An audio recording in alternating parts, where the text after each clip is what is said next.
Hi, everyone, and welcome to this module on healthcare quality, a topic that certainly is its own course per se, its own content area, its own specialty, and of course, certainly is one of the three pillars of our healthcare system.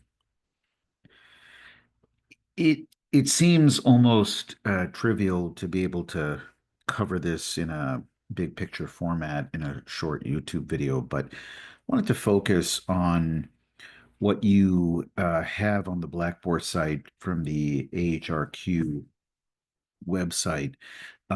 This is really the crux of it. And certainly, I would guess that many of you are quite familiar, exceedingly familiar with a variety of aspects of quality in every part of healthcare. I know that some of you, this is your area of expertise. I wanted to maybe have you focus on these six domains.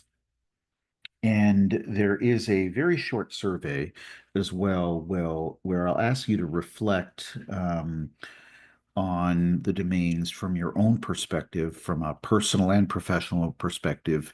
And I think your input would be, is really valued.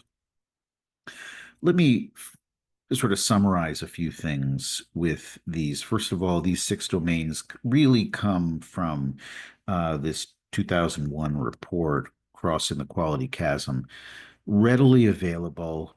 I would ask, even though it's not available on the Blackboard site, you can find it. I'd ask you to just be familiar with this document, at least because these six domains really came from the document, and it was life-changing when it came to the healthcare system as really sort of a initial guidepost.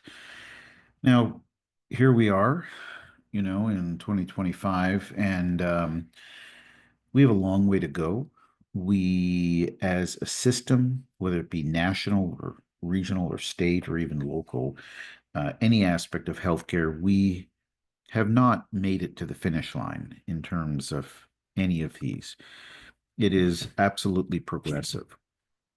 But the 2001 report introduced really all of us to one major concept, and that is avoiding harm or this notion of safety. Because primarily, if we're thinking about looking at a smart brevity perspective, that healthcare quality is measuring what matters, we start with the idea that do no harm, right? Part of the Hippocratic Oath and all oaths that clinicians take. And so, whatever care is initiated in a dental office, as a checkup, or in a skilled nursing facility, the notion is to keep people safe. Now, along with that, introduced that every healthcare profession as a student focuses now on this notion of patient centeredness, perhaps client centeredness, resident centeredness, putting that individual in the middle.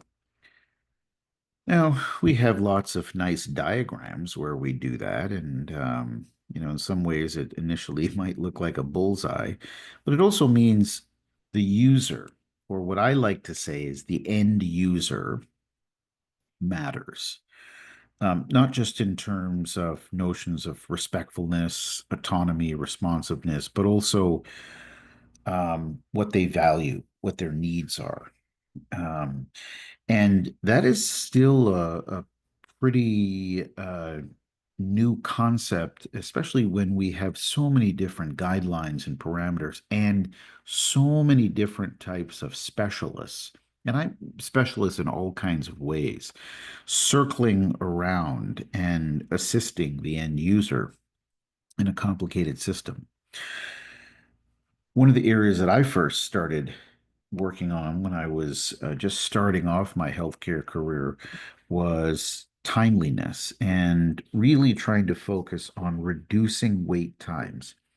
I'll never forget one of my first tasks as a new employee in healthcare was to do not so much a time motion study, but something close to that in the emergency department in a health system in southeastern Michigan. And it was really, really interesting, but it showed me a lot of different things. Um, Wait times matter. Um, Especially when it comes or waiting matters. Now, the notion of waiting is also somewhat preventative. We think about unnecessary visits to the emergency department, and perhaps if someone is going to wait for a long period of time, maybe they might decide, I don't need to wait here. I can maybe take care of this on Monday. But that also depends on the individual. Waiting to have a prescription filled might not seem like a big deal in an emergency department, especially because a pharmacy is closed, or maybe that's their only source of care. So they do have to wait. So waiting is relative to the individual, but overall, reducing wait times something that matters. And that really is a notion of measurement. Again, thinking about the end user, I'm currently very interested in and been doing some work in emergency department boarding. And if you're familiar with the notion of boarding, it's where individuals have to wait in an emergency department um, after being admitted because the inpatient bed is not available. It is one of the, I think it's the major issue um, in the throughput of uh, acute care hospitals. And even shaving a little bit of that time can make things so much more efficient. So efficiency was introduced as in 2001 as something that had not been really thought about in terms of our healthcare system, but we all understand efficiency when it comes to our day-to-day lives, when it comes to um, our um, all parts of our lives, right? And yet the idea of waste, again, first introduced. Um, Waste in terms of equipment, supplies, but ideas and energy is key, redundancy. And so those of you who are followers of Lean Six Sigma or any other type of continuous quality system understand that the reduction of waste is key. If you have already, or you still have to take the MHA class that focuses on this, you'll get a great sense, if you haven't already, of the importance of this. Along with efficiency comes the second E, which is stuff, not just care, anything effective? Is it benefiting the individuals? And that has to do with a variety of stuff. Underuse, overuse, misuse, those are sort of the three terms in terms of the effectiveness. And then the third E introduced and really emphasized quite a bit more recently is equitable care. This certainly goes into the social determinants of health as we look at a variety of characteristics from where people live to their own status economically and socially. Now, all of these things together are important. I think about it again as an important vat of chili where all these things need to be focused together. It becomes a challenge because um, sometimes being efficient eludes the patient centeredness and is not that timely, or maybe is so efficient that it's being rushed. They do play into one another as well. The key thing we're trying to achieve in our healthcare system is, can we make this systemic while focus so part of an overall system? And can we still focus on the end user, essentially meaning patient resident? But it comes down to, how do we use the data information? Because we have so much of it, and it's very easy to generate. It's very easy to store with all kinds of electronic system.